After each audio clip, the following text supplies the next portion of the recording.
Boa noite a todos, a graça e a paz do Senhor Jesus, amém, meus irmãos? É uma alegria estar com vocês aqui mais uma vez na noite de hoje, começamos a falar aqui na terça-feira sobre o tema que envolve os mistérios da Trindade. Ontem mencionamos outro assunto igualmente importante, para que servem os anjos, e hoje, derradeiramente, nos foi proposto que falássemos sobre esse tema nada palpitante, nada complexo, nada difícil. Percebam que cada um dos três temas são um mais fácil do que o outro, Deus está vendo, né? Então hoje nós vamos trabalhar o tema pós-morte e paraíso. Eu quero então, dentro desse contexto, obviamente já antecipar para os irmãos que todos os temas, os irmãos têm percebido, são temas muito complexos, que possuem uma série de desdobramentos, N desdobramentos, e evidentemente nós não temos a menor pretensão de esgotarmos o assunto. Para tal, será necessário, pelo menos a leitura de bons volumes de livros, tanto de teologia sistemática, bem como de tantas outras obras, comentários bíblicos, textos bíblicos, léxicos, enfim, uma série de outras obras que deveriam ser pesquisadas para que pudéssemos aprofundar. Então, como eu mencionei ontem, se por meio dessas palestras nós conseguimos, por exemplo, fomentar, talvez, quem sabe, mais dúvidas ou inquirições, interrogações do que respostas efetivamente, e estas, de alguma forma, Deus pode usá-las para que você estude mais a Bíblia, ame mais a Bíblia, busque pesquisá-la mais ainda, então isso já valeu a pena. Bom, hoje então nós vamos falar, sem mais delongas, sobre o tema pós-morte e paraíso, e como eu fiz, por exemplo, no primeiro dia, eu separei estes assuntos para tratarmos. Obviamente, não dará para nós abordarmos todos os assuntos, mas dentro da temática ora proposta, nós vamos tentar aqui abordar de uma forma geral os principais itens, os principais temas. Então, o sumário da nossa fala na noite de hoje compreende, por exemplo, os seguintes assuntos: pós-morte e paraíso, que é o tema da palestra de hoje. Então nós vamos trazer algumas definições, o que queremos dizer aqui com pós-morte, num sentido estrito e num sentido amplo, embora venhamos a preparamos aqui uma abordagem que enfoque mais o aspecto que envolve o estado intermediário, mas vamos dar também algumas pinceladas em alguns aspectos um pouco mais amplos, né? O que é paraíso também, vamos dar uma definição a partir de um importante léxico grego que é usado internacionalmente como referência nos estudos exegéticos e tudo, visto que o termo paraíso, biblicamente falando, ele vai aparecer ali, especialmente no Novo Testamento. Nós temos referências ao paraíso no Antigo Testamento, mas essas referências são oriundas da Septuaginta, que é a tradução grega, feita ali entre o 3º ao 1º séculos antes de Cristo, portanto no período assim chamado intertestamental ou interbíblico, tradução esta do texto hebraico. Então nós vamos dar essas definições para fundamentarmos bem e explicarmos já introdutoriamente o tema da nossa reflexão de hoje. Depois falaremos sobre algumas concepções equivocadas sobre o estado intermediário, que tem a ver com o conceito de pós-morte.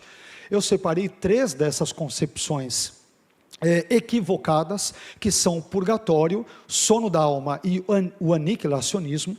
Curiosamente, essas 3 percepções estão presentes no contexto protestante, embora o purgatório com menos ênfase, mas existem alguns teólogos, tanto brasileiros, talvez na sua maioria americanos, um ou outro alemão, que defendem, mesmo sendo, digamos que, cristãos protestantes, eles defendem sim o purgatório. Mas o purgatório, no nosso contexto tupiniquim, eu diria que é algo bem mais raro, porque, evidentemente, nós cristãos protestantes evangélicos associamos o purgatório a uma crença católica e, portanto, nós entendemos que ela é antibíblica. Tá? Mas eu não vou entrar em toda essa problemática, mas estou dando algumas explicações introdutórias. O sono da alma e o aniquilacionismo, estes sim, são muito mais presentes no nosso contexto brasileiro do que o purgatório, por exemplo, que por sua vez, como eu disse, é mais associado ao catolicismo. Depois falaremos sobre a condição dos salvos após a morte física, seguindo estritamente o tema que nos foi dado. Depois, a condição dos ímpios após a morte física. E, por fim, eu trabalharei algumas coisas aqui, alguns temas, alguns assuntos que dizem respeito ao paraíso, e já emendo para falar do inferno, que é o seu antônimo, o seu oposto, o seu elemento ali contraditório, ok? Quem sabe no finalzinho da nossa fala nós diremos alguma coisa, mas algumas breves pinceladas, até mesmo em razão do tempo, sobre a questão que envolve a ressurreição e o conceito de novos céus e nova terra, para talvez tentarmos esclarecer um ponto, talvez mal entendido ou mal interpretado por muitos cristãos, se não uma grande parte dos cristãos. Talvez nós entremos um pouco neste assunto.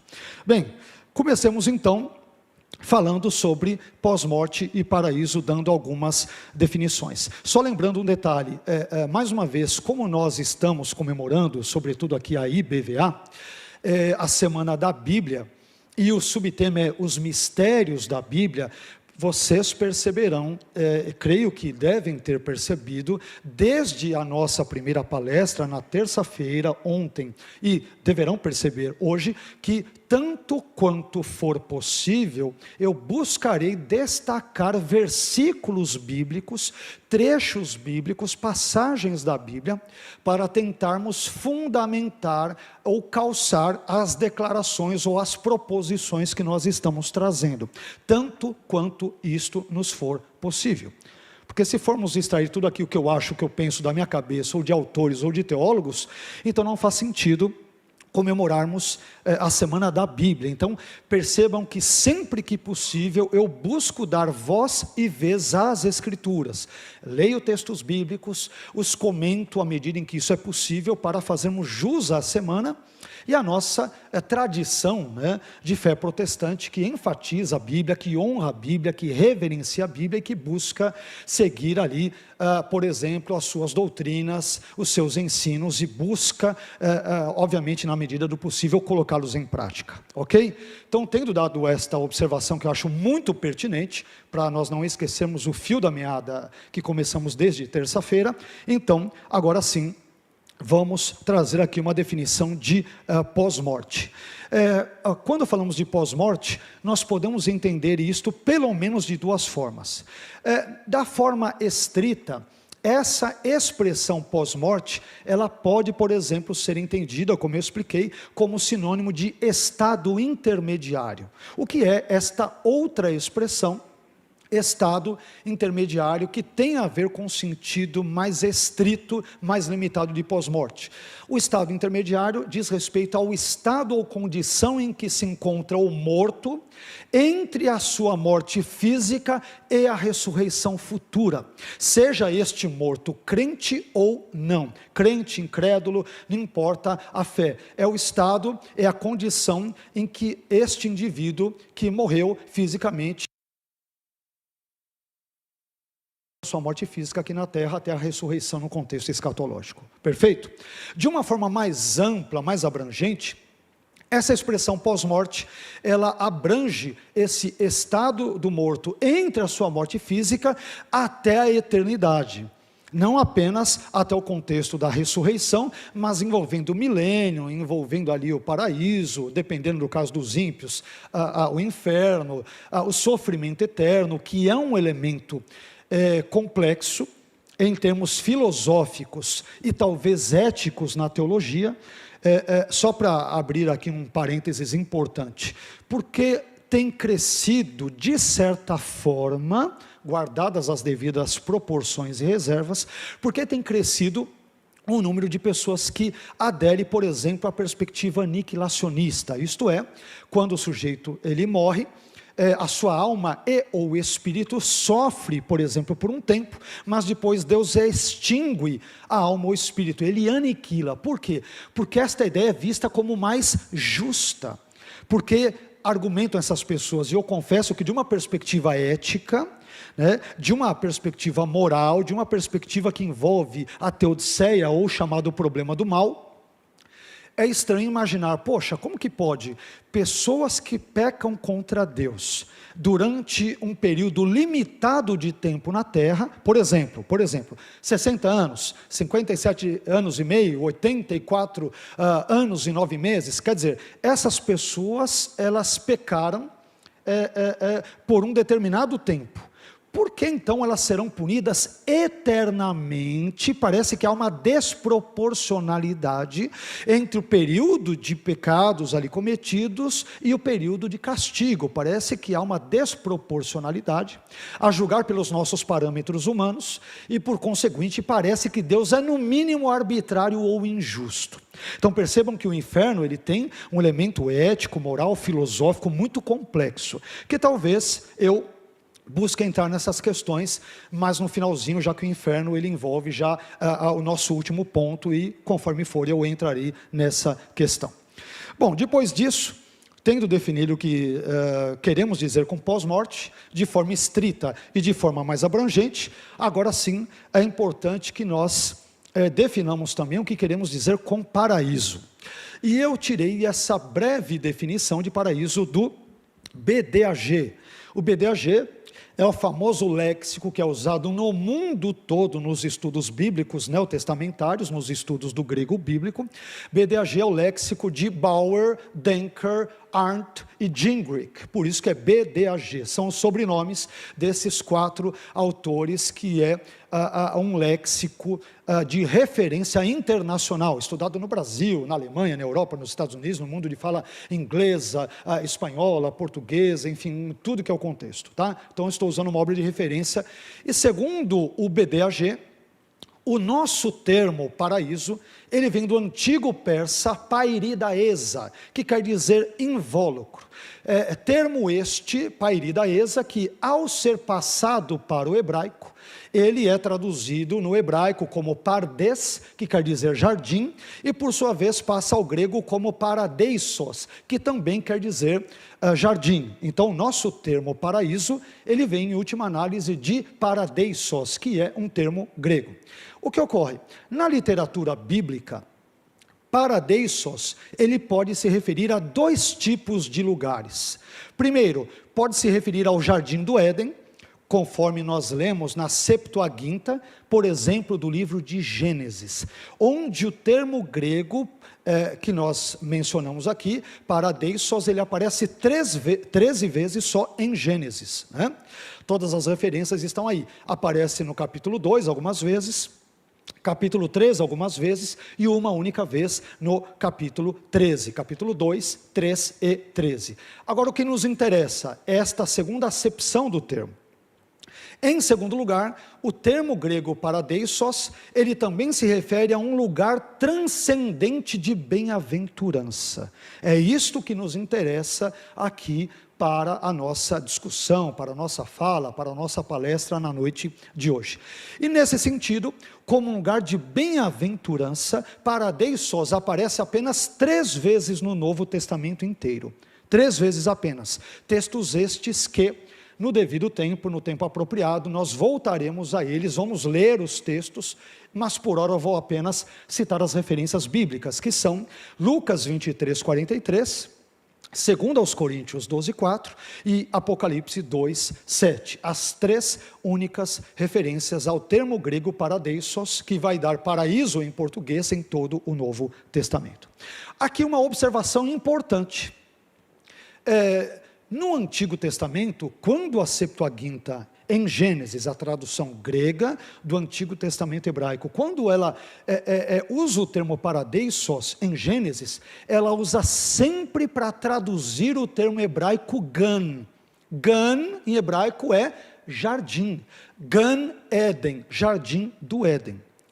Agora que vocês vão entender porque na nossa tradição cristã, muitos cristãos falam do Éden como um paraíso. O Éden não é o paraíso, essa é uma visão da perspectiva grega, helênica, do período interbíblico. Da perspectiva judaica, o Éden é um jardim.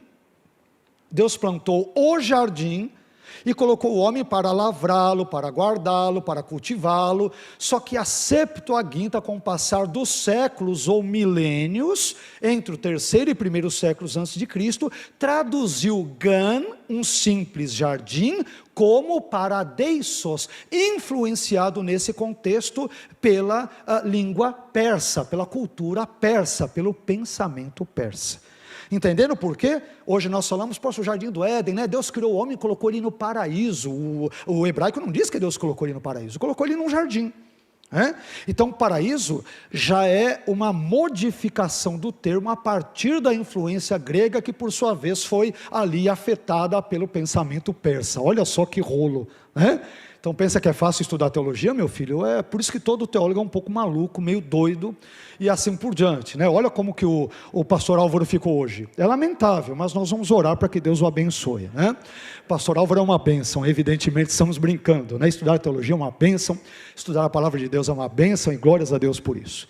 Mas depois dessas definições, creio que deu para a gente introduzir bem as definições de pós-morte e paraíso. Acho que assentamos bem as bases, espero que isso já tenha ficado muito claro, né?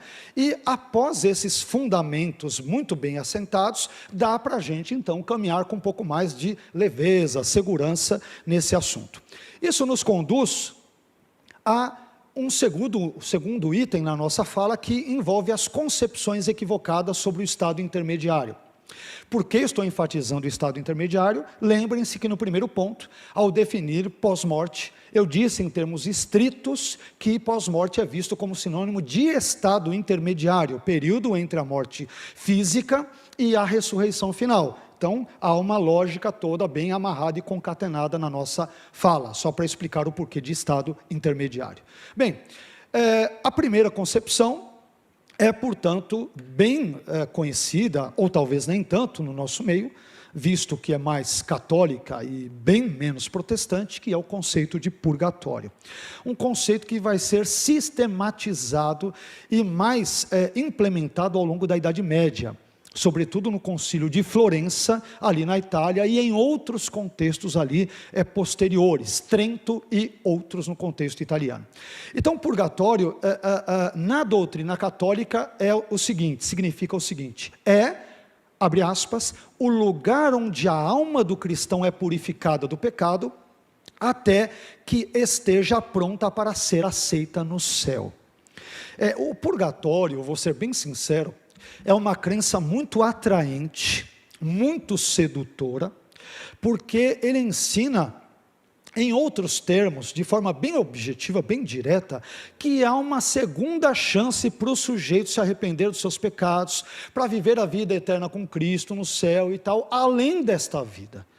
Em outras palavras, nessa vida, peque do jeito que quiser, faça o que quiser e tal, porque, afinal de contas, vai haver uma segunda chance no contexto que nós chamamos pós-morte, ou mais especificamente no período do estado intermediário. Então, é complicado esse tipo de crença, né?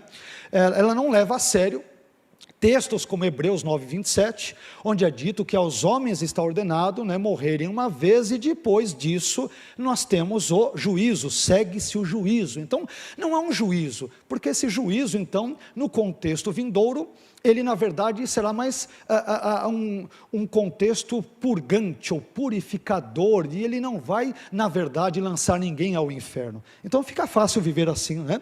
Levar uma vida sem maiores compromissos, sem maiores comprometimentos com Deus, com Cristo, com a sua palavra, com seus valores, porque nós teremos uma segunda chance, uma repescagem no período intermediário. E aí, colocamos 3 pontos bem breves de refutação a isso, que são os seguintes. Primeiro deles, o purgatório não é um ensino bíblico, tá? Ele é mais derivado de livros apócrifos, como 1º e 2º Macabeus, e outros tantos textos, por exemplo, que os católicos chamam de deuterocanônicos, ou seja, canônicos posteriormente, por exemplo, a partir do contexto da Idade Média e bem depois, e que nós cristãos protestantes de matiz evangélica, iremos denominá-los de, por exemplo, apócrifos, ou livros espúrios, ocultos, que não possuem a autoridade bíblica, a inspiração bíblica, por exemplo, ali no seu arcabouço, no seu texto. Outro detalhe importante é que a doutrina do purgatório, de novo, é ensinada pelos católicos e minimamente por um ou outro protestante, isso é mais raro, mas ainda tem alguns protestantes que creem no purgatório. A doutrina do purgatório, ela contraria a teontologia, a antropologia, a cristologia, a soteriologia, a eclesiologia e a escatologia. Por que aqui nós colocamos que contraria todas essas áreas do ensino, sobretudo sistemático, da assim denominada teologia sistemática? Por exemplo, contraria a teontologia porque vai contra Deus, a sua essência, o seu caráter e aquilo que ele inspirou nas Escrituras.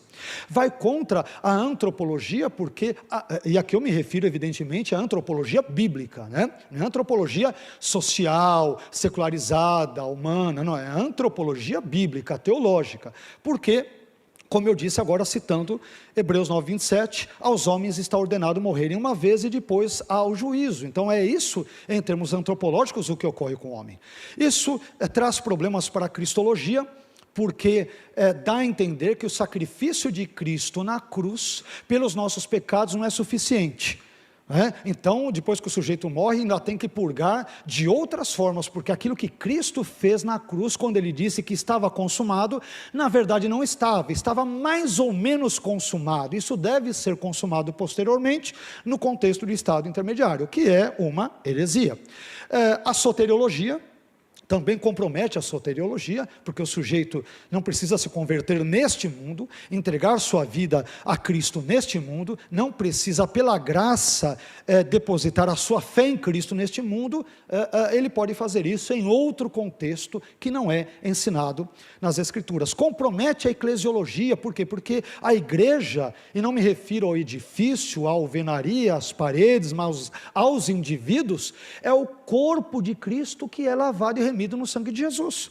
Quer dizer, esse corpo de Cristo não é lavado e remido, ele tem que ser purgado ainda no estado intermediário, falta alguma coisa, e compromete por fim a escatologia, visto que o indivíduo, ao término da sua vida física neste mundo, as coisas não acabaram aqui, então ele pode dar um jeito na outra vida, pode haver uma purificação, quer dizer, a escatologia bíblica, quando diz o que diz, então ela está dizendo errado, e portanto isso é mais uma vez uma heresia. Por fim, um terceiro item que eu destaco é o seguinte: o destino de uma pessoa após a sua morte física não pode ser mudado, segundo Hebreus 9, 27, que eu citei várias vezes já hoje, e também o texto bíblico que narra ali a história sobre o rico e Lázaro. O texto é muito claro ao dizer, embora eu sei que em termos de gêneros literários, há toda uma discussão se devemos usar uma parábola, se é que essa história é uma parábola mesmo ou não. Os estudiosos divergem bastante entre si, para variar, sobre se a história do rico e Lázaro é uma parábola ou não, visto que o nome de um dos personagens bíblicos, ele é citado, Lázaro, e normalmente nas parábolas nós não temos essa explicitude, ou essa explicitação, digamos, de nomes de indivíduos, só temos histórias bem genéricas, bem amplas, sem definir os nomes dos personagens. Então há toda uma discussão sobre o gênero literário da história do rico e Lázaro, sobre, portanto, se devemos aceitá-la ou compreendê-la como uma parábola ou não. E aí tem outro problema ainda, se é uma parábola, isto significa que nós devemos impugnar a historicidade do texto ou não? Não é porque é uma parábola, quer dizer que nunca existiu um tal de Lázaro, aquele rico não existiu, quando morreram, o rico não foi para o Hades, isto é, para o inferno, o Lázaro não foi para o seio de Abraão, isto é, para o céu, nada disso aconteceu. Eu pergunto, se nada disso é real, se tudo isso é apenas uma história, entre aspas, digamos, como pensam alguns, uma história da carochinha, então por que Jesus a contou?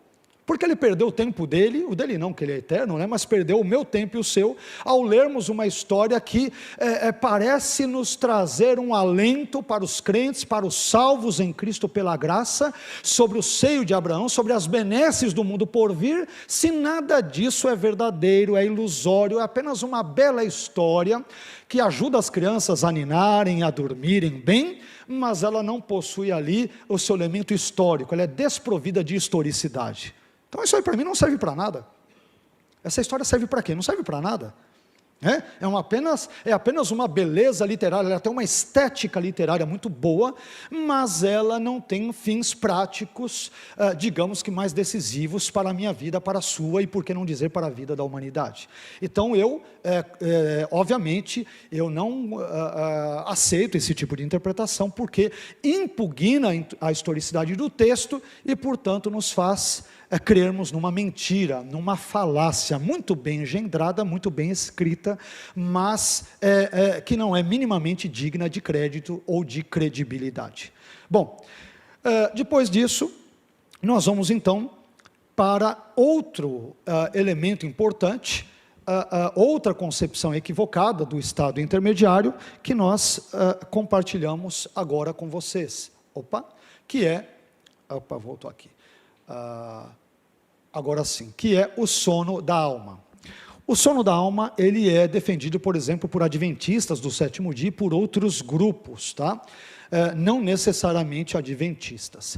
Então, segundo essa perspectiva, o sono da alma, que também é chamada, em grego, um nome bem difícil, não dê esse nome para o seu filho ou para a sua filha, é chamado de psicopaniquia, né?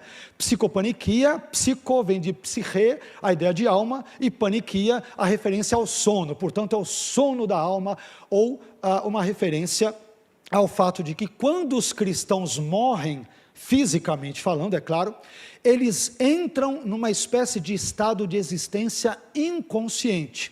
Então, a consciência desses indivíduos, desses cristãos, que morreram fisicamente, só será recobrada quando Cristo voltar na sua parousia, e portanto ressuscitá-los para a vida eterna. Então até lá, nesse estado ou condição entre a morte física e o contexto da ressurreição vindoura, a pessoa está ali, digamos que tirando uma soneca, ela está inconsciente de tudo o que acontece com ela, à sua volta e assim por diante.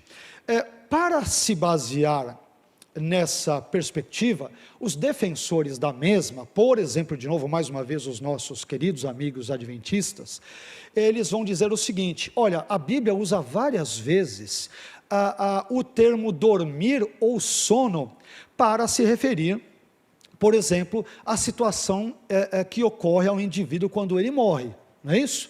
Jesus usa esse tipo de terminologia, por exemplo, em João, capítulo 11, versículos 11 a 14, quando ele diz para os seus discípulos: olha, vamos lá, porque Lázaro, ele dorme. Ah, Senhor, os discípulos vão dizer: se ele dorme, então está tudo bem, ele está descansando, por que acordar Lázaro? Ele está tirando uma soneca, ali um cochilozinho, saiu da EBD, acabou de ter a EBD, os cultos ali, ele está dormindo na boa, e evidentemente aqui só estou trazendo aqui outros elementos que evidentemente não estão no texto, mas só para floreá-lo nesse caso. E aí, o texto bíblico diz que Jesus então lhes disse mais precisamente: não, Lázaro está morto.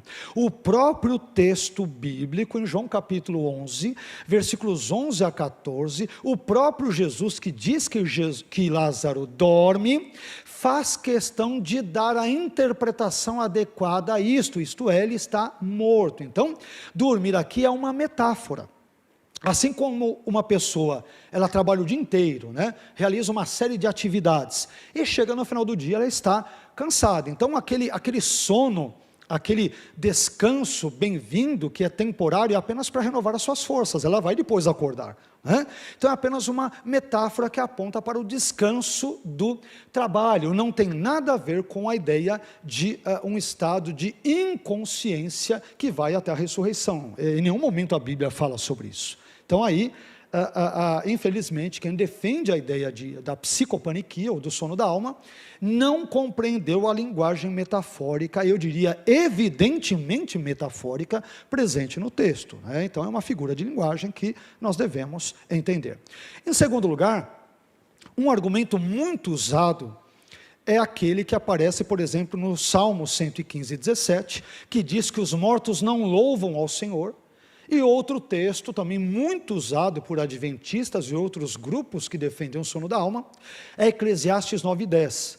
Tudo o que você tem para fazer, faça enquanto dá, vamos assim dizer, né? Porque para a sepultura, para onde você vai, não há obra, não há ciência, não há conhecimento, não há nenhum tipo de benfeitoria.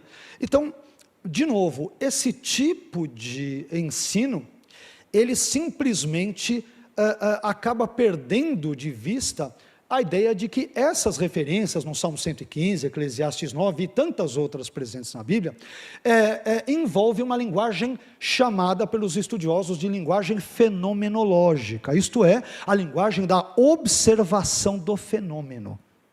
Então é evidente que todos quantos já participaram de um velório, de um enterro, sabem que ao olhar ali para o morto, ele não vai se mexer, ele não vai louvar a Deus, ele não vai realizar nenhum tipo de obra, não vai coçar os olhos, não vai ter nenhum tipo de movimento, a não ser que seja um espasmo raro que pode ocorrer à medida em que há decomposição, por exemplo, do cadáver. Existem médicos, cientistas que falam sobre espasmos que o morto tem, à medida em que os seus músculos e outros enrijecem, e portanto ele é colocado de um jeito no caixão, e quando você vai ver depois ele está um pouco com os braços dobrados, tal, que é um fenômeno em razão da sua decomposição.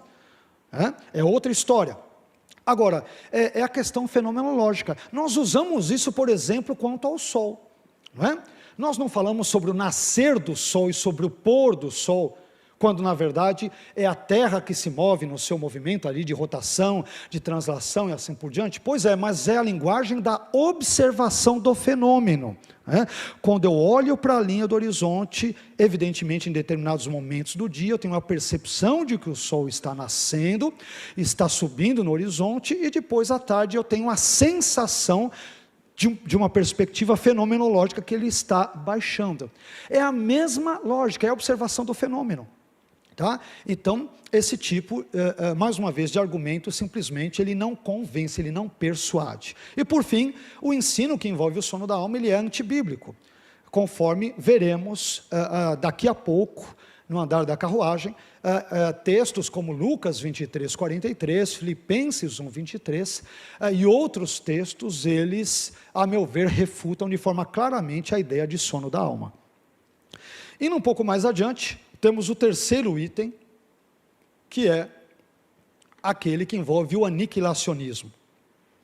O aniquilacionismo, meus irmãos, é a crença de que após a morte física, todos os ímpios, por exemplo, serão condenados por Deus e lançados no lago de fogo e enxofre. Primeiro para o inferno, depois para o lago de fogo e enxofre, que é a segunda morte, não é isso? E nesse contexto, eles então simplesmente deixam de existir, Deus os aniquila. Daí aniquilacionismo. Mas os aniquilacionistas divergem entre si sobre quando isto exatamente ocorre, ou a forma como isto exatamente ocorre. Então, para alguns aniquilacionistas, por exemplo, isso poderá ocorrer imediatamente após a morte. O sujeito morre, aniquila-se tudo. Não apenas a matéria, que começa a entrar em estado de decomposição e ou putrefação, mas também o aspecto imaterial, isto é, o espírito e ou a alma. Tudo é destruído. Outros aniquilacionistas, porém, dirão que isso ocorrerá após o juízo final. Então Deus vai dar os vereditos para os ímpios, os cristãos não passam pelo juízo final, porque não há nenhuma condenação para aqueles que estão em Cristo, nós passamos já da morte para a vida, por causa de Cristo, pelo poder de Cristo, o amor de Cristo, e porque pela graça depositamos uma fé salvífica em Cristo.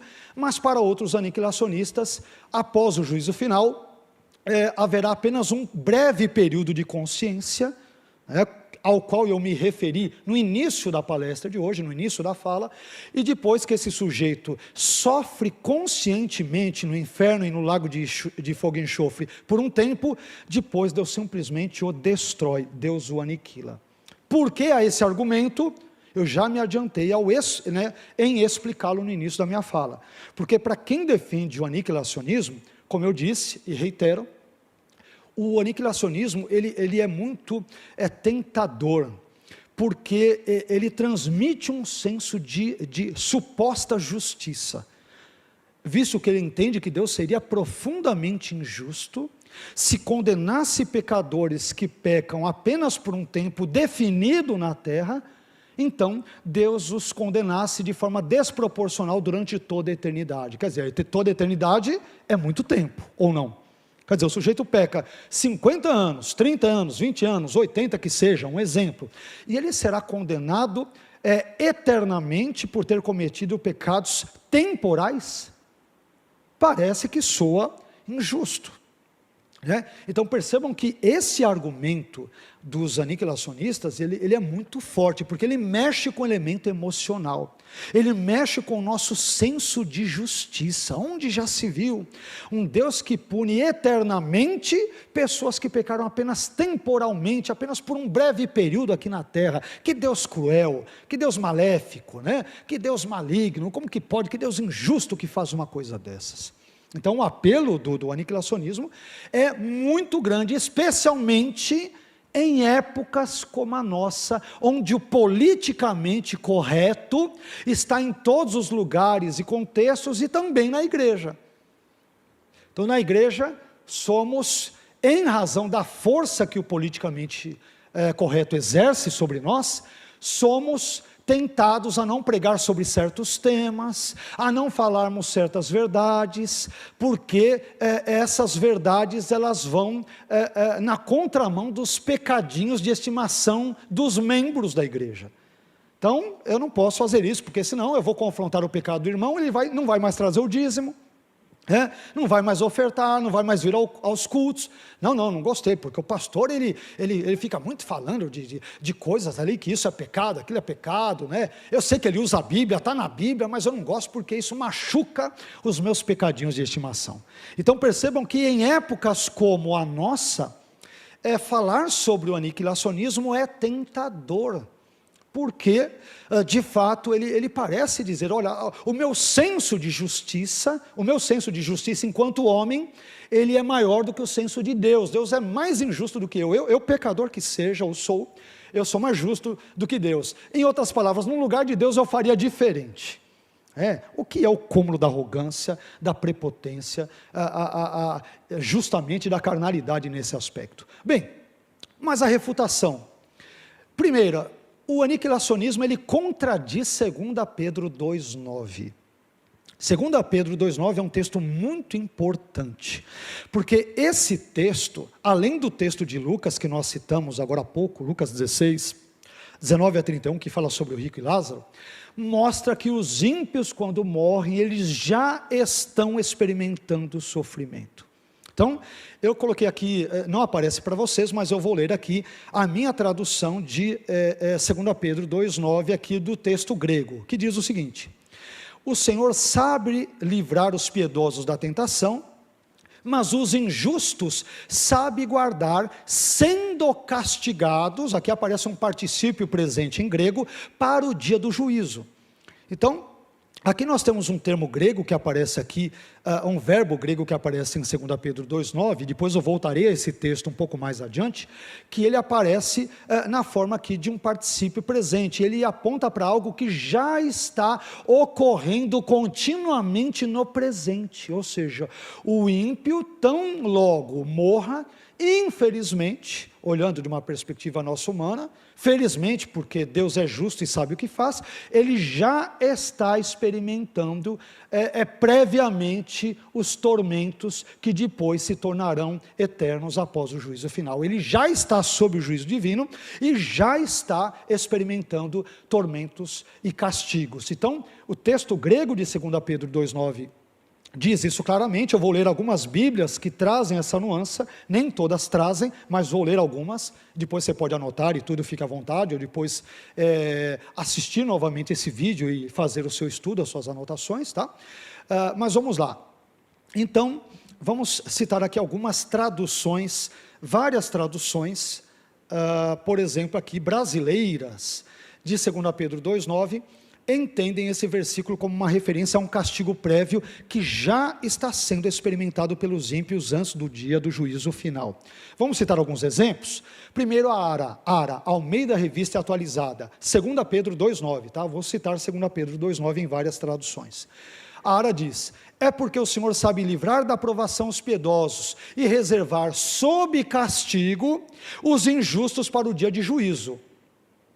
Está vendo? O dia de juízo é futuro, mas eles já estão sob castigo, que vai, de fato, traduzir muito bem o que diz o termo grego aqui presente. Perfeito, a ideia de um particípio presente, que aponta já para a experimentação do sofrimento após a morte. A BLH, ou NTLH, né, a TLH, tradução na linguagem de hoje, diz assim: assim o Senhor sabe como livrar das aflições as pessoas dedicadas a Ele, e também sabe como guardar os maus debaixo de castigo para o dia do julgamento.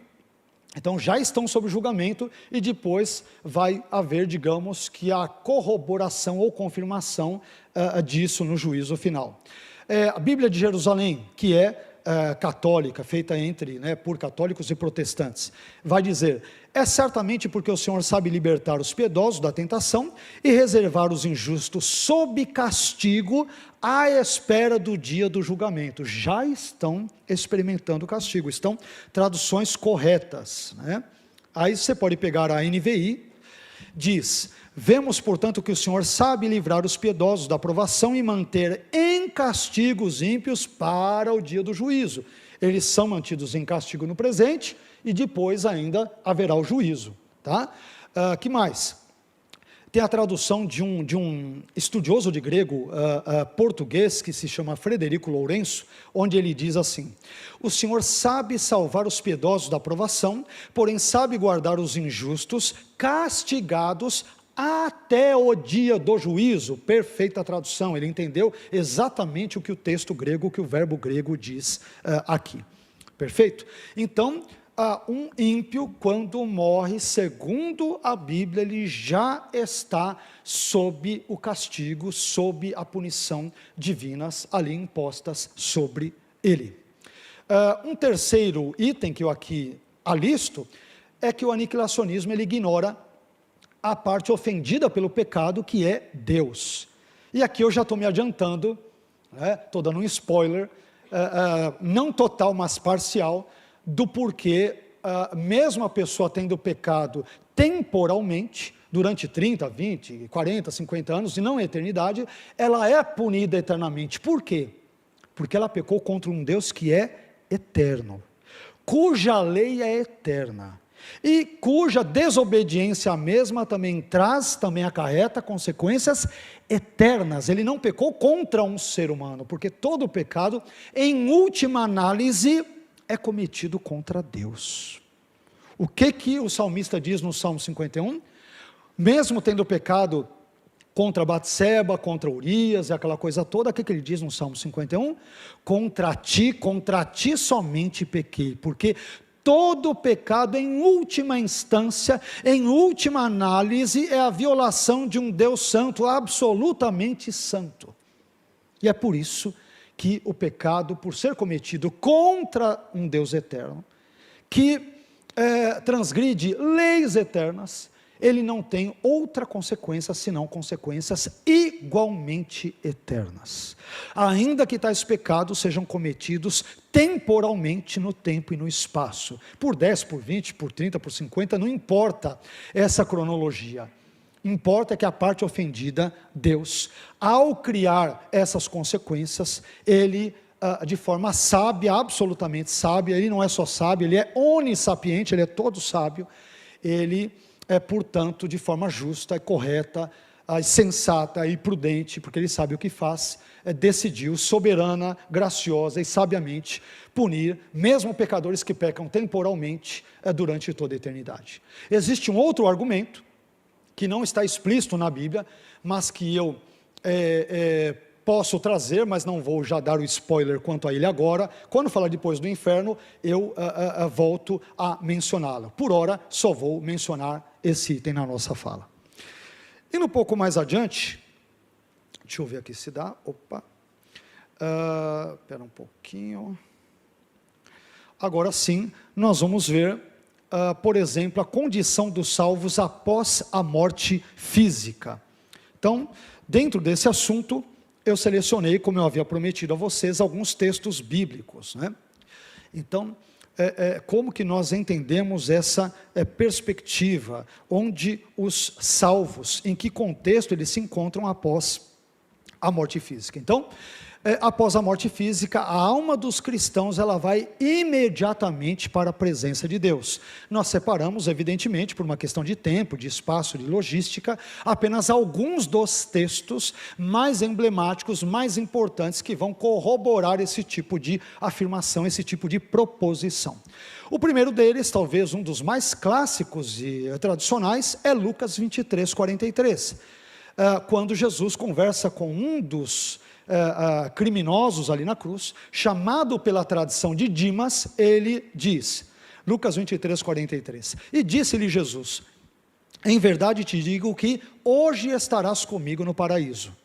Então aqui nós temos, quem estuda esse texto, entre os estudiosos do texto grego, há uma grande discussão sobre onde nós devemos exatamente situar esse hoje, se ele tem uma vírgula, se não tem, se tem dois pontos na sequência, se não tem, tem toda uma discussão gramatical sobre a sintaxe desse texto. Então, por exemplo, os nossos amigos adventistas, eles vão dizer o seguinte, eles vão traduzir ou entender esse texto da seguinte forma, e disse-lhe Jesus, em verdade te digo, por exemplo, hoje, dois pontos, estarás comigo no paraíso. Quando? Só Deus sabe quando.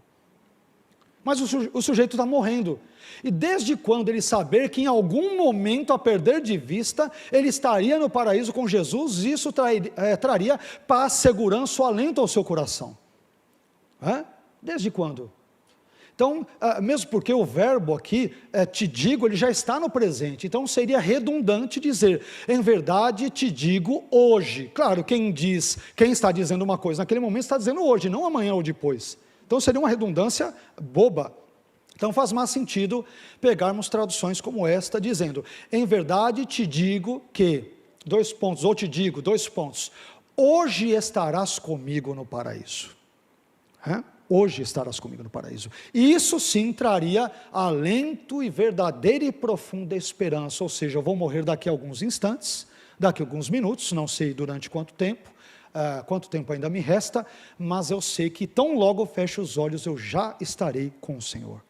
Isso dá esperança. E não, algum dia, sabe lá Deus quanto, daqui a 2000 anos você vai entrar no paraíso. Isso não traria esperança.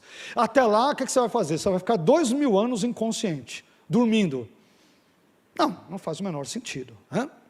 Bom, outro texto bem contundente, bem interessante, segundo aos Coríntios capítulo 5, versículos 6 a 8, que diz, Paulo diz, pelo que estamos sempre de bom ânimo, sabendo que, olha que interessante, enquanto estamos no corpo, nesta vida, entenda-se, vivemos ausentes do Senhor.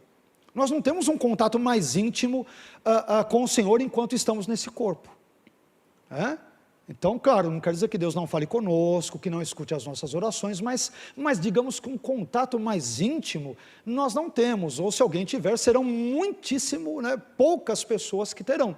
Como um Saulo da vida, que Jesus teve um encontro com ele na estrada de Damasco, aconteceu com Saulo, outros certamente experimentaram isso, mas você conta nos dedos quem teve, então é algo muito escasso, muito raro.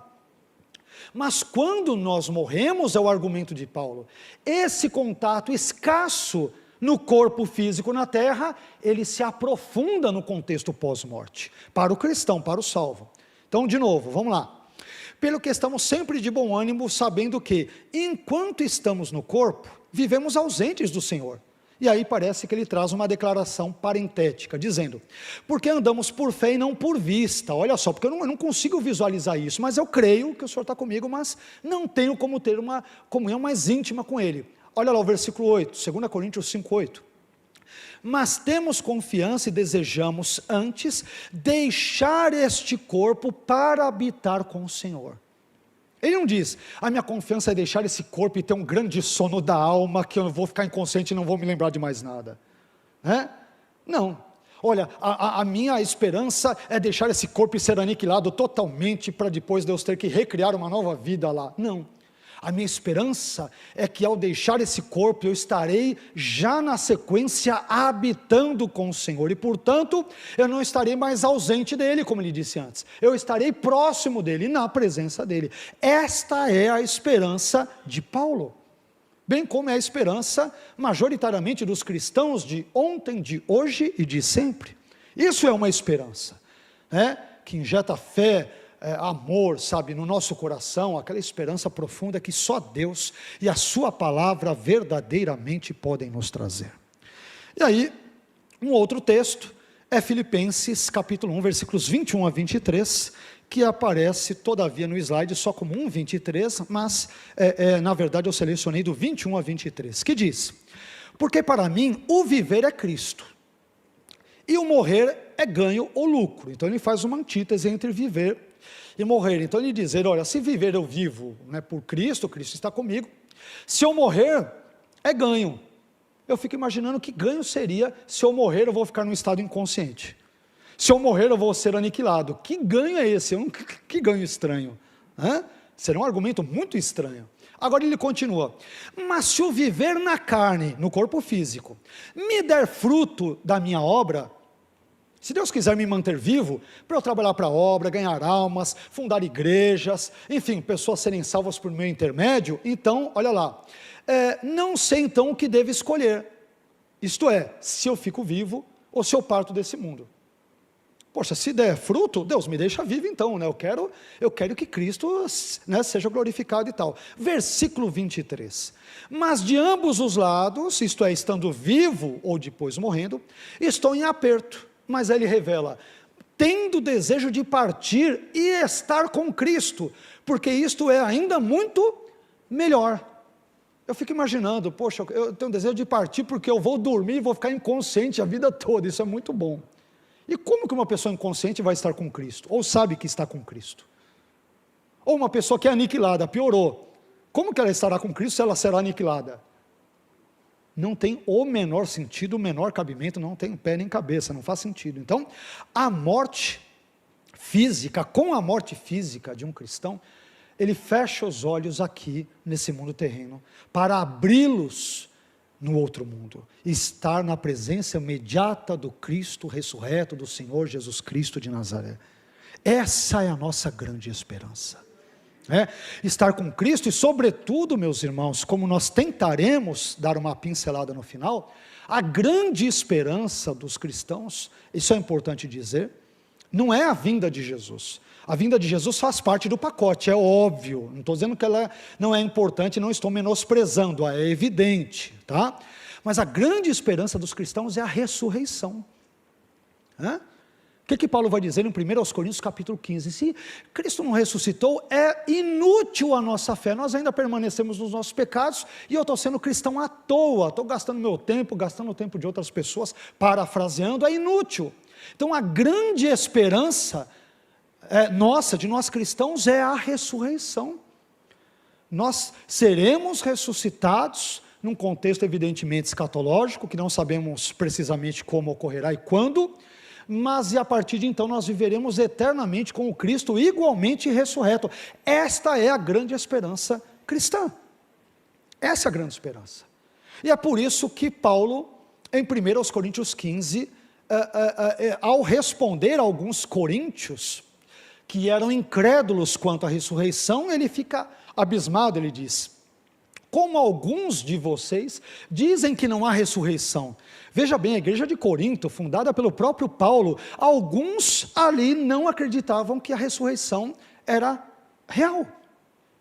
E aí é que ele vai desenvolver todo o argumento dizendo que se Jesus não ressuscitou, se não há ressurreição, a nossa fé é inútil. Perceba que a ressurreição, tanto de Cristo, bem como de crentes, porque também não dizer de ímpios, porque a Bíblia ensina ambos os elementos, em Apocalipse capítulo 20, versículos 1 a 4, mas, no caso, a ressurreição dos crentes, dos cristãos, dos santos, é a grande esperança nossa, porque resta ainda vencer um inimigo, e o último inimigo a ser vencido, diz Paulo, é a morte. será vencido no tempo certo, porque Cristo haverá de ressuscitar os santos, e estes viverão com Ele, para Ele, por toda a eternidade. Essa é a grande esperança, ok? Bom, mas continuemos aqui. Outro elemento importante, num segundo item, e percebam que aqui eu só estou citando textos bíblicos e comentando-os um pouco, ainda que brevemente, de forma talvez até devocional, mas o que é importante. Mas, em segundo lugar, após a morte física, existe algo nos cristãos que continua a existir, mesmo com a decomposição do corpo. Existe um aspecto, eu prefiro falar de aspecto do que parte, né? Porque parte me lembra uma perspectiva platônica, uma perspectiva grega e tal, e aqui eu estou entrando na área da antropologia bíblica, na área da antropologia teológica, e sem entrar em outras discussões, mas querendo ou não já entrando, sobre aquela ideia se o homem é a ideia tricotômica, dicotômica ou monista. Eu sou propenso a defender uma perspectiva monista. Monista que, na verdade, ela mais se assemelha a uma perspectiva dicotômica. Qual é? O ser humano, ele é uma unidade psicossomática. Ele possui o aspecto físico, perceba que eu não uso parte, ele possui o aspecto físico, que é o corpo, o material, e o aspecto ou aspectos imateriais, que é o espírito e ou alma, a depender da maneira como você os classifique, né? Mas se nós pegarmos o texto, por exemplo, o livro Antropologia do Antigo Testamento, uma obra que foi publicada pela editora Ragnos, vocês verificarão que ali o estudioso Hans Walter Wolff, um alemão, essa obra foi traduzida para o português, é uma obra de referência nos estudos antropológicos veterotestamentários, então uma obra de referência internacional no assunto. Então, o Wolff, ele vai dizer que o homem sempre foi visto pelos judeus como sendo uma unidade. Sempre. A ideia de que o homem, né, ele é um corpo e ele tem alma, ele tem espírito, como se fossem três partes, ela é mais grega, ela é mais platônica do que judaica.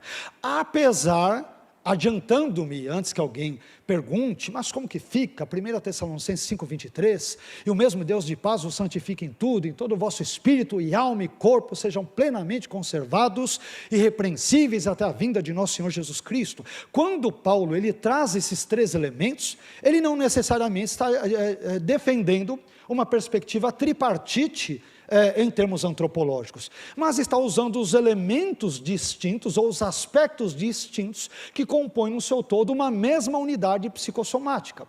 Unidade psicossomática esta, que é abruptamente interrompida quando da morte física, mas que será retomada quando da ressurreição escatológica, que é a grande esperança dos cristãos.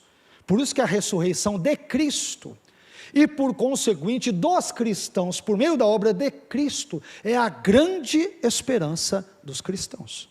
Claro que existem outros elementos, a própria segunda vinda e outras coisas, mas eu diria que esse elemento central, o grande elemento central, envolve a ressurreição, porque é por meio dela e somente por meio dela que nós vamos poder experimentar aquilo sobre o qual eu falarei um pouco mais detalhadamente daqui a pouco, os novos céus e a nova terra, ok?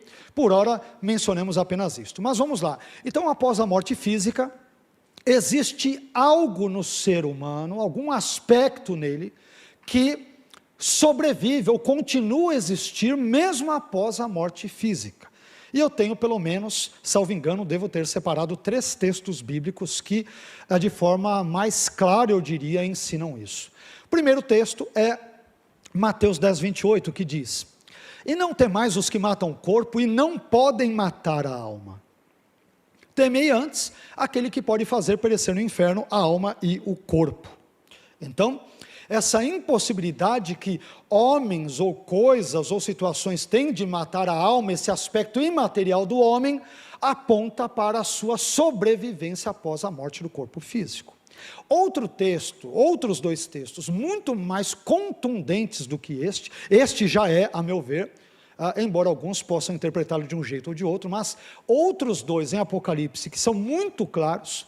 O primeiro deles é Apocalipse capítulo 6, versículos 9 e 10, que diz: E havendo aberto o quinto selo, vi debaixo do altar as almas, psichais, né? Vem de psiche, as almas dos que foram mortos. Opa, não está falando de um ser que tem um corpo e tudo ali, está dizendo, ele foi morto aqui na terra.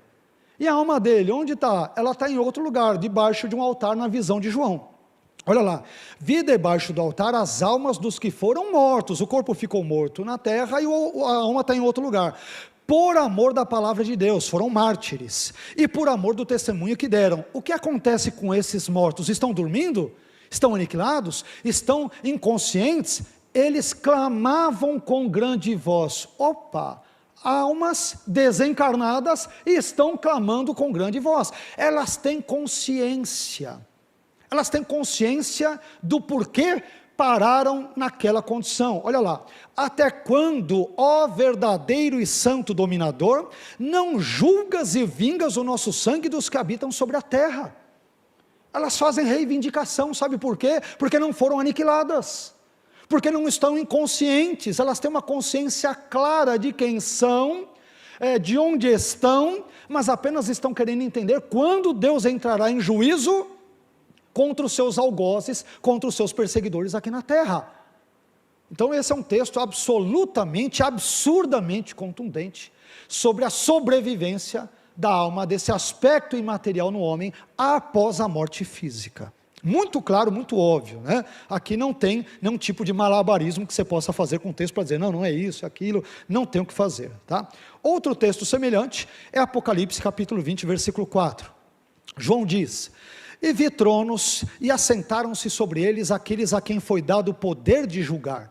E vi, mais uma vez, as almas daqueles que foram degolados, ou seja, o corpo está morto na terra, as almas estão lá. Pelo testemunho de Jesus, e pela palavra de Deus, e que não adoraram a besta, nem a sua imagem, e não receberam sinal na testa, nem na mão, e viveram e reinaram com Cristo durante 1000 anos. Opa, vão viver, vão reinar por 1000 anos, não estão ali conscientes, ele as vê. Tá? Elas têm um elemento de pessoalidade, um traço de pessoalidade, a ponto de serem identificadas como almas. Tá? Então isso, a meu ver, depõe contra o aniquilacionismo e contra a psicopaniquia ou contra o sono da alma, por exemplo.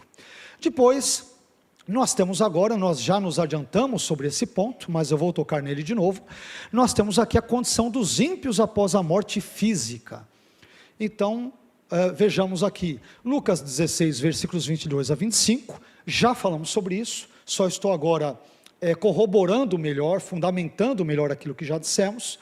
Vejamos o que diz Lucas 16, versículos 22 a 25, que nos ensina que após a morte física, a alma dos ímpios, como eu já disse, vai imediatamente para o castigo eterno. Então, não fica esperando, inconsciente, aniquilada, não, já passa a sofrer quando um ímpio fecha os seus olhos aqui na terra. Então, o texto diz, Lucas 16, versículos 22 a 25. E aconteceu que o mendigo morreu e foi levado pelos anjos, falamos sobre isso ontem, brevemente, para o seio de Abraão. E morreu também o rico e foi sepultado. E no Hades, isto é, inferno, aqui Hades tem um sentido de inferno, ergueu os olhos estando em tormentos. Morreu, vai para o inferno, ele já está em tormentos. E viu ao longe Abraão e Lázaro no seu seio. E clamando disse, Abraão, meu pai, tem misericórdia de mim, e manda Lázaro que molhe na água a ponta do seu dedo e me refresque a língua, porque estou atormentado nesta chama. Ele tem consciência de onde está e o que ele está sofrendo ali. Disse, porém, Abraão, filho, lembra-te de que recebeste os teus bens em tua vida, e Lázaro somente males, e agora este é consolado, e tu atormentado. 3 vezes o texto, de forma absolutamente clara, inequívoca, diz que o rico, é importante dizer, vai para o inferno não por ser rico, mas por ser ímpio. Tanto quanto Lázaro vai para o céu, não porque ele é mendigo, não porque ele é pobre, a pobreza não leva ninguém ao céu, mas porque presume-se ele era uma pessoa piedosa, era uma pessoa temente a Deus, e portanto, pela graça ele foi salvo. Perfeito? Então a pobreza em si não é uma virtude que faz o sujeito ir para o céu, e bem como a riqueza é um demérito que leva o indivíduo para o inferno. Pobres, ricos, não importa brancos, negros, pessoas cultas, ignorantes, independentemente da língua, do padrão de vida, são salvos pela graça mediante a fé. Isto não vem de nenhum de nós, é dom de Deus. É dom de Deus, ok? Então que fique claro esse ponto, senão, não, o sujeito, olha, está vendo, pobre, morreu, foi para o céu, não é bem assim não. Bom, 2 Pedro 2,9, ao qual eu me referi agora há pouco, olha o que ele diz aqui. Agora eu estou citando a NVI, tá?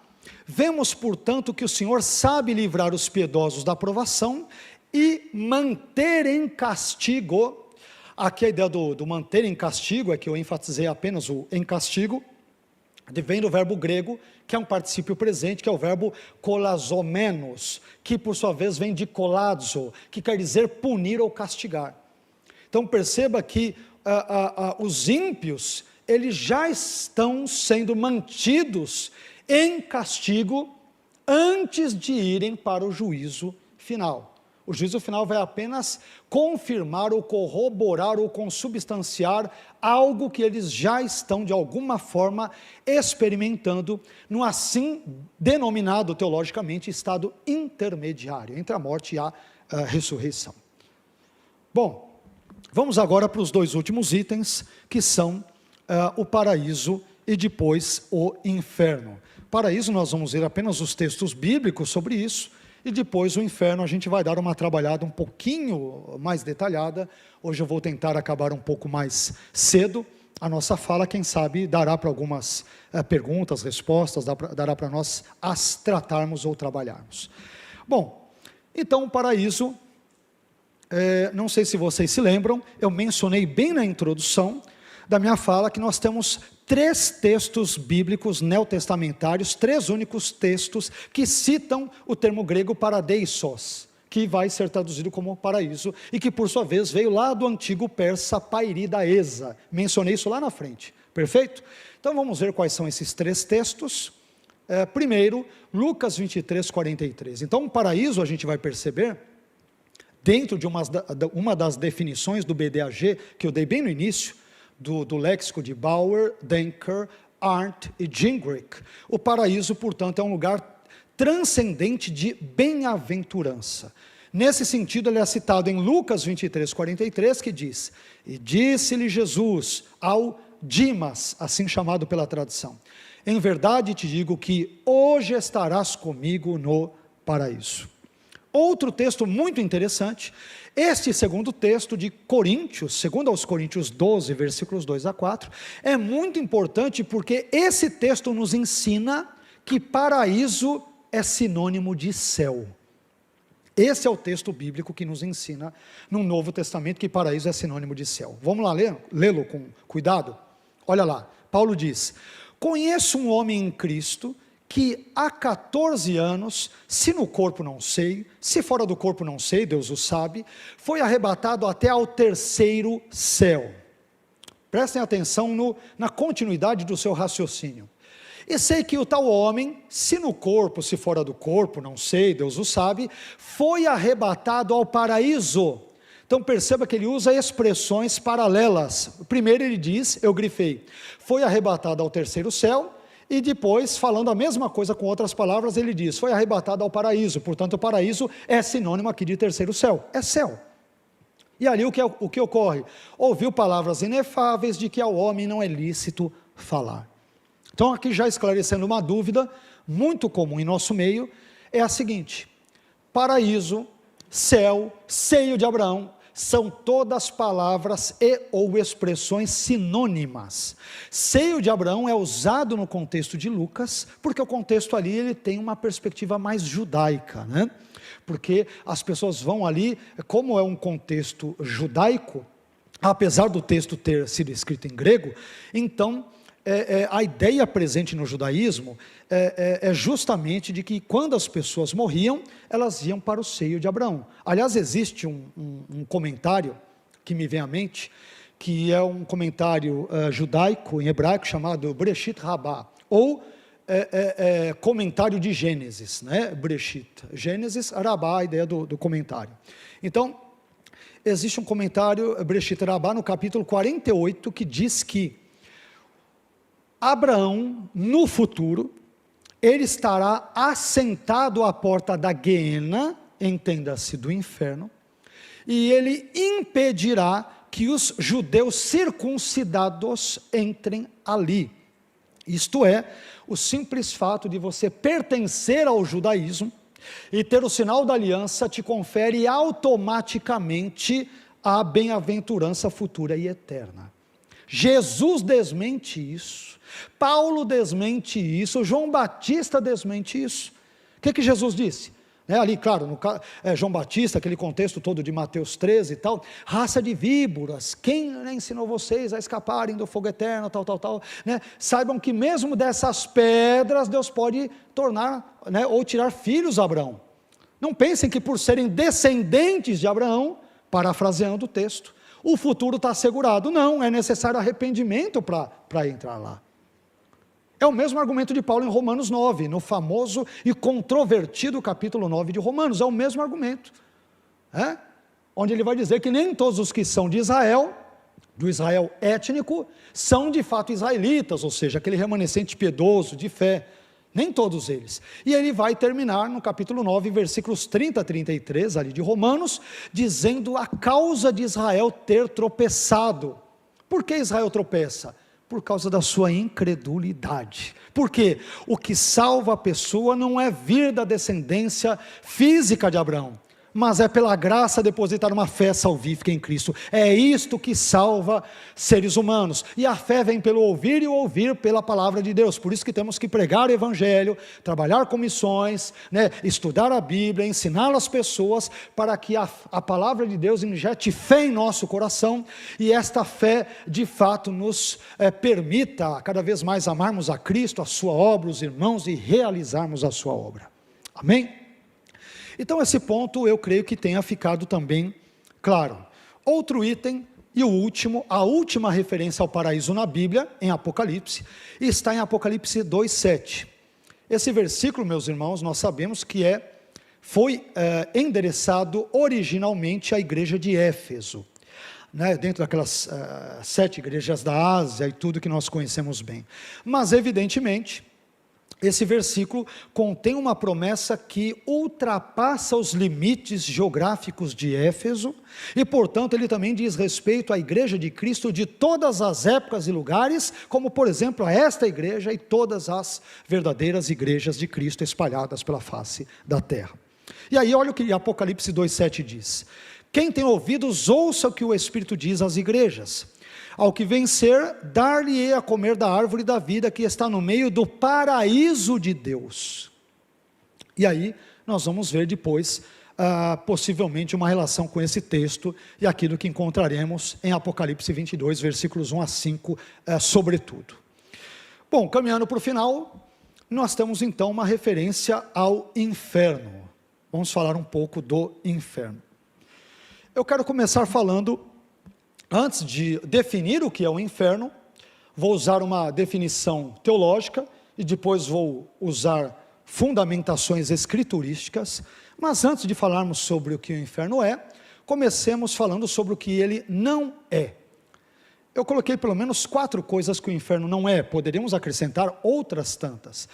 Em primeiro lugar, o inferno não é uma invenção dos teólogos ou da igreja, cuja criação visa arregimentar fiéis ao cristianismo, através da divulgação de uma doutrina que amedronta as pessoas, causa medo nas pessoas. Existem teólogos liberais, céticos, incrédulos, dentre tantos outros, que evidentemente zombam do inferno. O inferno é uma crença medieval, isso é coisa lá do inferno de Dante Alighieri, tantas outras coisas. Isso aí é mera história folclórica, lendária, criada pelo clero, pela igreja católica, pelo papa, pelos bispos, para manter fiéis em rédea curta, sobretudo pessoas ignorantes, pessoas que vivem, pelo menos à época, num contexto pré-científico, poder então trazê-las em rédea curta e por meio do medo, se você não adorar a Deus, você vai arder no fogo do inferno a eternidade toda, e portanto, ao arregimentar tais fiéis, eu vou ganhar dízimo, oferta e tal, e vou manipular a credulidade dessas pessoas ignorantes. Não, o inferno não é isso. O inferno não é isso. É algo real. Vamos ver isso já nos próximos slides. Em segundo lugar, o inferno também não é aqui nesta vida, algo que nós ouvimos com muita frequência. Falávamos, aliás, esses dias sobre isso, né, pastor Álvaro? Até mencionei que eu diria isso na palestra de hoje, do último dia. Muitas pessoas entendem, claro que isso tem outro contexto, eu sei disso, né, o inferno é usado com outra acepção, evidentemente, mas muitas pessoas entendem que o inferno envolve os problemas tantos que elas enfrentam nesta vida. Então o sujeito tem um problema no casamento, meu casamento está um inferno, meu trabalho está um inferno, meu patrão está um inferno, essa vida está um inferno. Então as pessoas acabam chamando de inferno, ou dando o nome de inferno aos seus problemas temporais, corriqueiros, diários, o que evidentemente, talvez seja uma descrição bem empobrecedora e reducionista do inferno, mas o inferno é algo que não tem comparação com isso. É um sofrimento consciente, eterno,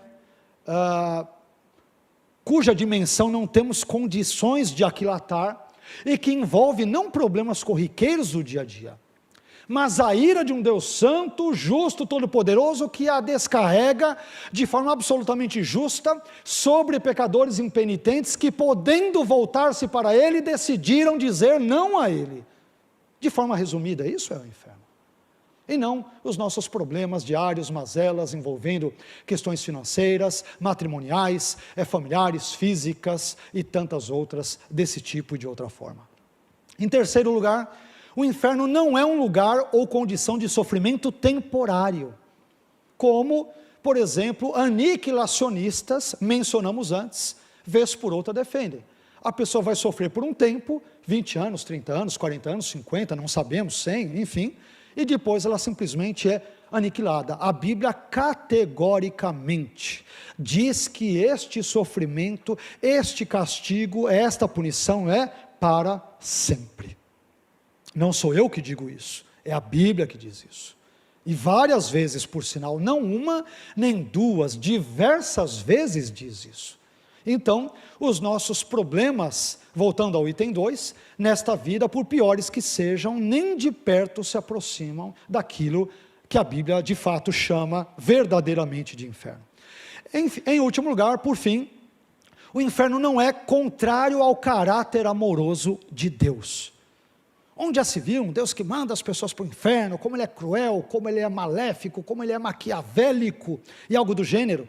Por mais estranho que pareça, por mais paradoxal que pareça o que eu vou dizer, o inferno, meus irmãos, é uma expressão do amor de Deus.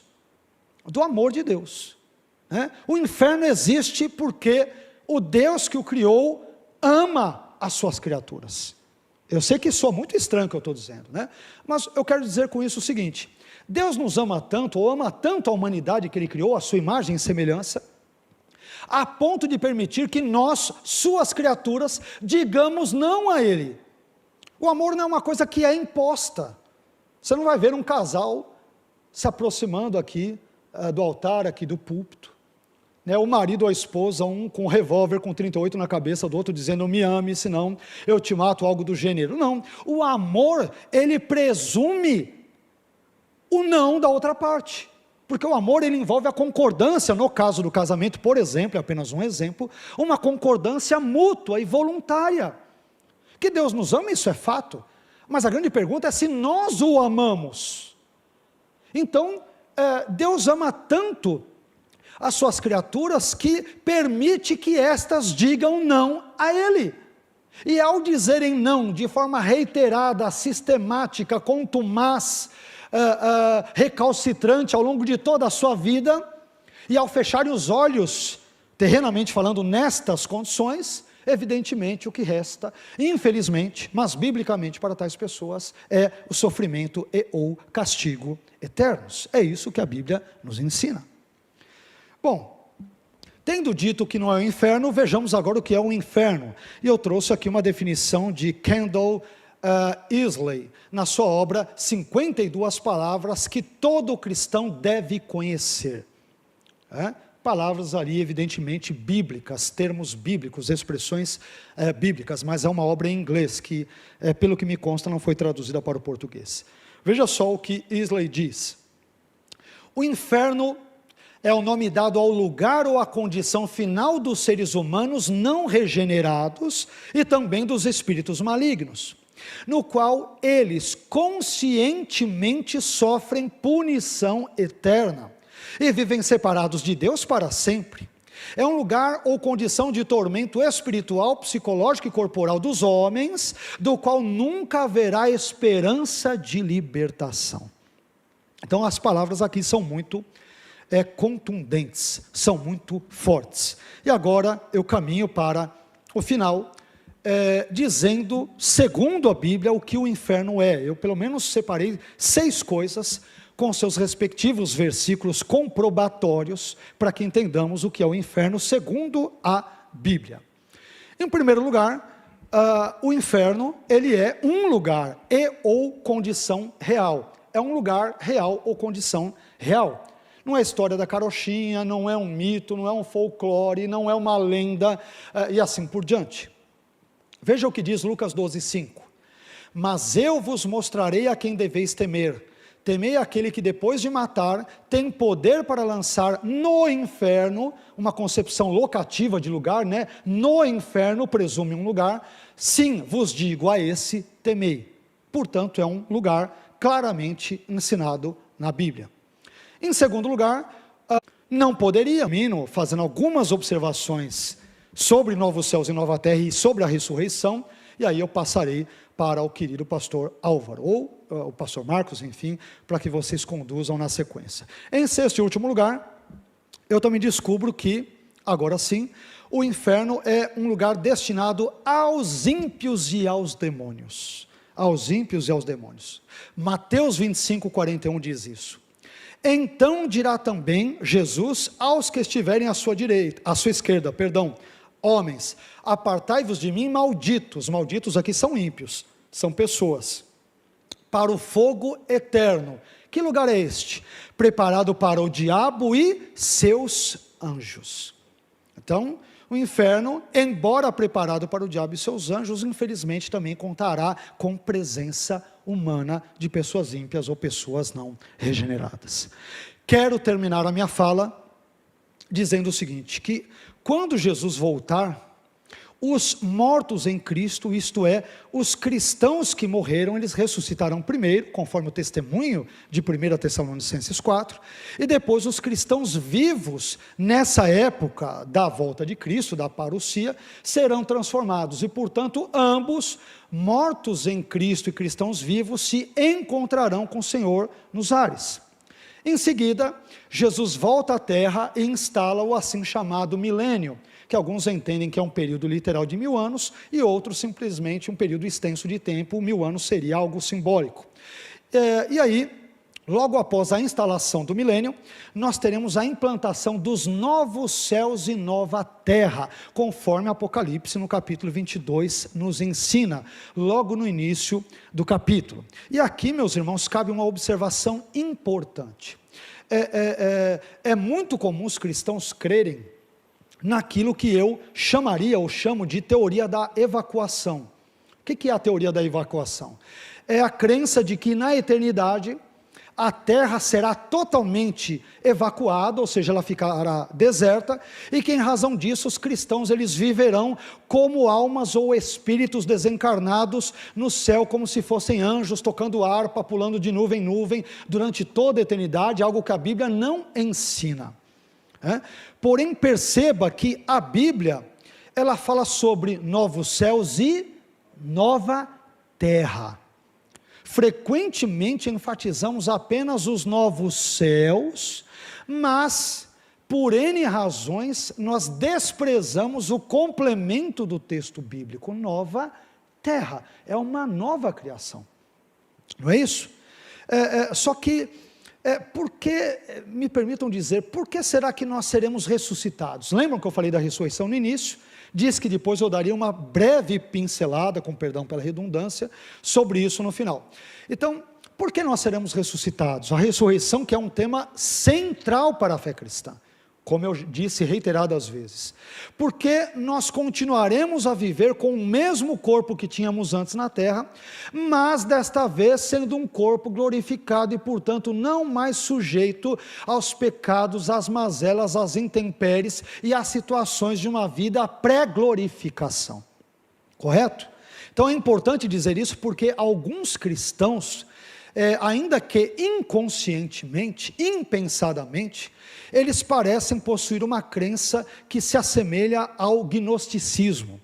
O que o gnosticismo ensinava? O gnosticismo que talvez apareça no Novo Testamento, de forma embrionária e incipiente no primeiro século, mas que se desenvolve de forma mais plena entre o terceiro e quarto século, sobretudo a partir de então.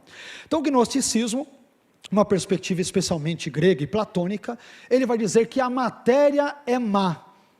A matéria é má, tudo aquilo que é material, é físico, ele é mau. É uma ideia bem de Platão, né? Porque o importante, o que é bom é o mundo das ideias, é o mundo abstrato, né? O mundo espiritual, o mundo invisível e tal. Então muitos cristãos, influenciados por essa perspectiva filosófica platônica, ainda que inconsciente, reitero, têm a tendência de imaginar que nós viveremos a eternidade no céu. Algo que a Bíblia não afirma claramente. Porque quando nós vamos para Apocalipse 22, e vou terminar dizendo isso, de novo, João diz, vi novos céus e nova terra, o mar já não existe, provavelmente a referência ao mar seja simbólica, né? Mas eu não vou entrar nesse detalhe, talvez eu entre em outro momento, se for necessário, não vou citá-lo aqui. Duas vezes Apocalipse 22 dirá que João vê a nova Jerusalém que desce do céu, duas vezes. E eu pergunto, ela desce do céu para onde? Para ficar estacionada no meio assim? Ela desce do céu à terra. E quando a gente lê Apocalipse 22, versículos 1 a 5, João dirá que há uma praça, no meio dessa praça está o trono de Deus e do Cordeiro, e ele vai dizer que ali os servos de Cristo servirão para todo o sempre. Onde? Na Jerusalém que desceu do céu, até a praça onde há rios, onde a linguagem toda lembra ou remete ao Éden de Gênesis no capítulo 3, e é ali que os servos irão servi-lo para todo sempre, na terra. Por isso que receberemos corpos ressuscitados. Por que temos corpos físicos? Porque Deus nos criou para vivermos neste mundo. Então eu entendo que o céu, embora isso envolva uma série de percepções, argumentos e compreensões que, como ocorre tanto em teologia, complexas e muitas vezes com divergências teológicas, eu estou ciente disso e já me antecipo em dizer, mas nós viveremos na eternidade, não de forma etérea, abstrata no céu, mas nesses novos céus e nova terra, nessa nova criação, que a julgar pelo contexto todo de Apocalipse 21 e 22, e sobretudo do 22º capítulo, isso envolverá a Jerusalém que desce, nova Jerusalém que desce do céu à terra, e portanto ali é que nós reinaremos com Cristo para todo sempre, e para tal precisamos ter corpos ressuscitados, com feições de certa forma que lembram o antigo, mas que também serão glorificados e não mais sujeitos a males, pecados, não haverá mais pranto, nem choro e assim por diante. Amém? Que Deus abençoe a sua vida. Quero mais uma vez agradecer de público ao querido pastor Marcos, ao pastor Álvaro, os demais pastores, pastor Beto, os demais pastores, a vocês que de forma mais uma vez tão gentil, tão fraterna e tão educada me receberam nesses 3 dias. Eu espero ter contribuído com 0,00001%, e se isso ocorreu é por pura graça. Todas as coisas boas ditas aqui são fruto da graça de Deus, e todos os erros são absolutamente meus, e que Deus seja glorificado hoje, amanhã e para todos sempre em nome de Jesus. Muito obrigado.